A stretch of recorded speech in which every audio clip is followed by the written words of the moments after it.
अपने को पहुंचने वाली जाने को आता हूँ मैं आकाश में भी काम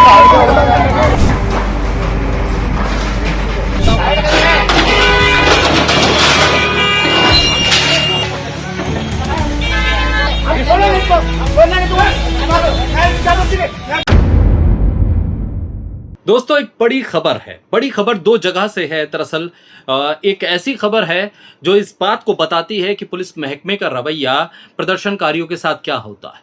दरअसल वो प्रदर्शनकारी जो मुसलमान हों, जो एक नाइंसाफी के खिलाफ आवाज उठा रहे हों, उनके साथ किस तरह से गाली गलौज पे आमादा हो जाते हैं पुलिसकर्मी, और वहीं प्रदर्शन करने वाले लोगों को धक्का देते हैं, गालियां देते हैं। यह है गाजियाबाद की पुलिस की तस्वीरें, जिन तस्वीरों के जरिए आप समझ सकते हैं जिस आवाज को हम शायद आपको बहुत सुना ना पाए, क्योंकि वो एक अभद्र भाषा, एक गाली का इस्तेमाल कर रहे हैं। वो गाली सरेआम प्रदर्शन करने वाले लोगों को वो दी जा रही है, क्योंकि वहां प्रदर्शन करने वाले टोपी वाले, नकाब वाले लोग हैं।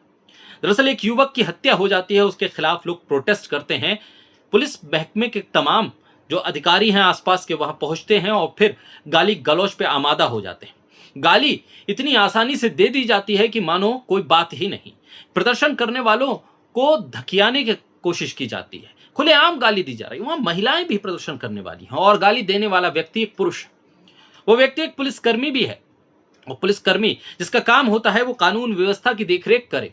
उस इलाके में अगर हत्या हुई है तो उस हत्या करने वाले आरोपी को पकड़े और लोगों से कहे कि आपको इंसाफ मिलेगा। लोगों को समझाए, उन्हें बुझाए, उन्हें बताए कि हाँ कमी रह गई है और इस कमी को हम दुरुस्त करेंगे। दुरुस्त करने के लिए आरोपी को पकड़ेंगे, हत्या करने वाले को पकड़ेंगे और आपको इंसाफ दिलाएंगे। उसकी जगह वो कर क्या रहा है? वो कर ये रहा है कि प्रदर्शन करने वाले मुसलमान जो युवक हैं, जो महिलाएं हैं, जो उस जिस व्यक्ति की हत्या हुई उसके परिवार वाले हैं, उसके मोहल्ले वाले हैं, उनको गाली दे रहा है, उन्हें सड़क से धक्के मार रहा है।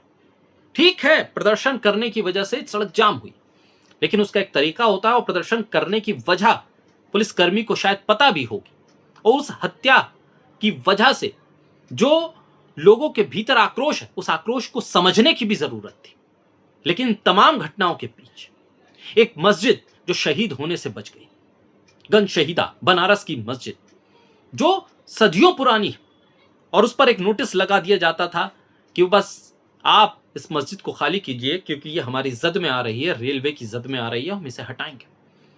हिंदुत्ववादी संगठन जो एंटी मुस्लिम कैंपेन चलाते हैं, जो इस्लामोफोबिया से ग्रसित हैं, वो खुश हो रहे थे कि एक और मस्जिद गिरा दी जाएगी। लेकिन यह मुसलमानों की एक बड़ी जीत हुई। उस जीत को आप इस तौर पे देखिए कि उस नोटिस को हटाया गया और ये उस दूसरे नोटिस को लगाया गया, और ये बताते हुए कि जो पिछला नोटिस था उस मस्जिद को शहीद करने का, उस मस्जिद को हटाने का, उसे हम रद्द करते हैं। और फिर एक सन्नाटा सा पसर गया उन लोगों के भीतर जो इस्लामोफोबिया से ग्रसित है, जो इस देश में मस्जिदों और मुसलमानों को लेकर अभद्र भाषा, अभद्र टिप्पणी का लगातार इस्तेमाल करते रहते हैं।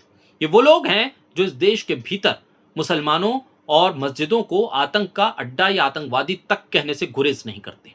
इस सब के बीच राजस्थान के वो सरहदी इलाके जहां एक एक करके मस्जिदों को नोटिस दिया जा रहा है और फिर उन मस्जिदों पे बुलडोजर चला दिया जा रहा है।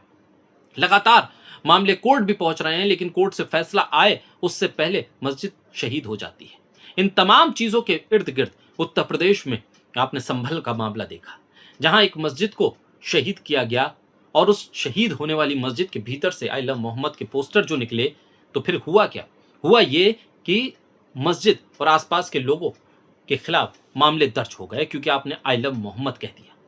ये विडंबना है इस देश के भीतर कि एक माइनॉरिटी, या यूं कहें कि सबसे बड़ी मेजॉरिटी के बाद जो दूसरी इस देश के भीतर मेजॉरिटी है मुसलमानों की, उनके मजहबी जो तौर तरीके हैं, मजहबी तरीके से काम करना, मजहबी तरीके से अपने मजहब को मानना, जिसकी आज़ादी संविधान देता है, उस पर सीधे तौर पर चोट होती है और उस चोट को रोकने वाला कोई दिखाई नहीं देता।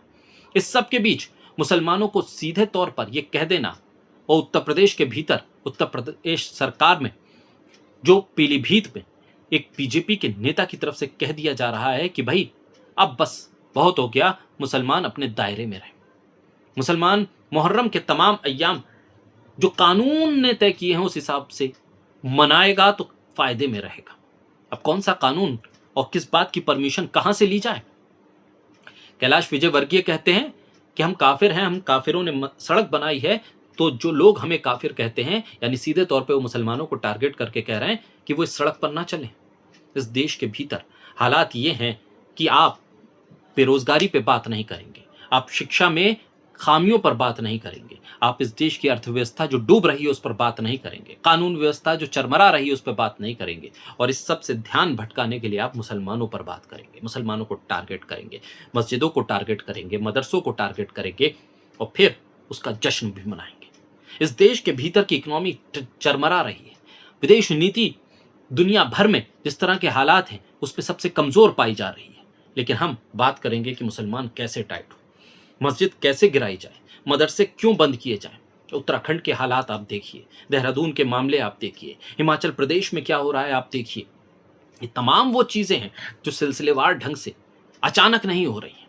इसका एक पैटर्न है और इसका एक तरीका है, और इन तरीकों को आजमाते हुए एक के बाद आप एक सीक्वेंस ऑफ इवेंट को जोड़ते चले जाएं तो फिर आपको ये समझ में आएगा ये पॉलिटिकली मोटिवेटेड से भी ज्यादा खतरनाक स्थिति ये है कि सामाजिक तौर पर मुसलमानों के आर्थिक बहिष्कार की अपील कर दी जाए। क्या कर रहे हैं कि मुसलमानों को एक निश्चित तौर पर भरोसा मिले कि इस देश के भीतर वो स्वतंत्र हैं, आज़ाद हैं, वो सेफ हैं। ये आवाज़, ये भावना जब मुसलमानों के भीतर से जागेगी तभी जाकर इस देश में संविधान की प्रस्तावना मूलभूत तौर पर अमल में लाई जा सकेगी। इसलिए बेहद ज़्यादा ज़रूरी है कि इस देश में जो माइनॉरिटीज़ हैं, जो बहुसंख्यक के बाद जिनके नंबर आते हैं, उनको उनके अधिकार संविधान ने जो दिए हैं वो उन तक पहुँचें और पहुँचते रहें, और पुलिस से लेकर अदालत तक तमाम लोग निष्पक्ष होकर फैसले दें। तभी तो इस देश में न्याय का राज हो पाएगा और संविधान कायम हो पाएगा।